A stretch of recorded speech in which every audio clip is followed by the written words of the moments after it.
গতকালকে চলে গিয়েছিলাম আমরা একটু ঘুরতে। আমরা সবাই মিলে দক্ষিণেশ্বরে মায়ের মন্দিরে গিয়েছিলাম। আমি গিয়েছিলাম, আমার বর, আমার বোন, আমার মা, আমার বাবা। অনেক বছর পর গিয়েছিলাম, সেই ছোট্টবেলায় গিয়েছিলাম, তখন বয়স হবে এই 6-7 বছর। তারপরে এই বিয়ের পরেই গেলাম, মেট্রো করেই গিয়েছিলাম। এই স্কাই ওয়াকটা তো নতুন করা হয়েছে, আগে যখন গিয়েছিলাম তখন এইসব কিছুই ছিল না। বেশ ভালোই লাগছে, অনেকটা সুবিধা হয়েছে মায়ের মন্দিরে পৌঁছে যাওয়ার জন্য খুব তাড়াতাড়ি। আর অনেক দিন থেকেই যাওয়ার ইচ্ছে ছিল মায়ের কাছে, কিন্তু যাওয়ার হয়ে ওঠেনি।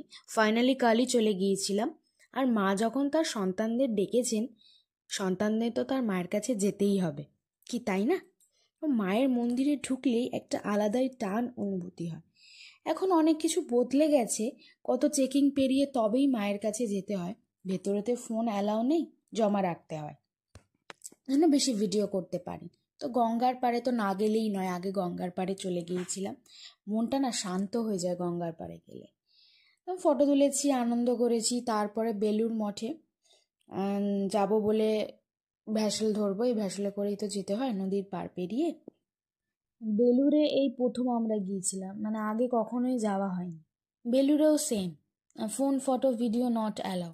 তো একটুখানি ভিডিও করতে পেরেছি, সেটুখানি আছে। তো কিন্তু ভেতরটা এত সুন্দর, এত সুন্দর জায়গাটা না, গাছপালা চারিদিকে। কিন্তু এমন একটা জায়গা আছে যেখানে টিকিট কেটে ভেতরে ঢুকতে হয়। ওখানে এত সুন্দর সব কিছু আছে না, স্মৃতি করে রাখা, দেখলে মনটা সত্যিই সব জুড়িয়ে যায়। আমরা ঠিক পুজো হবার টাইমে ঢুকেছিলাম। অ্যাম্বিয়েন্সটা খুবই সুন্দর, পজিটিভ একটা ভাইবস আছে। এত সুন্দর করে সবাই পুজো করছিলেন যে কি বলবো, গান গেয়ে এত সুন্দর, মানে ওখানে গেলে না, মানে নেগেটিভিটি সব দূর হয়ে যায় শরীর আর মন থেকে এইসব জায়গায়।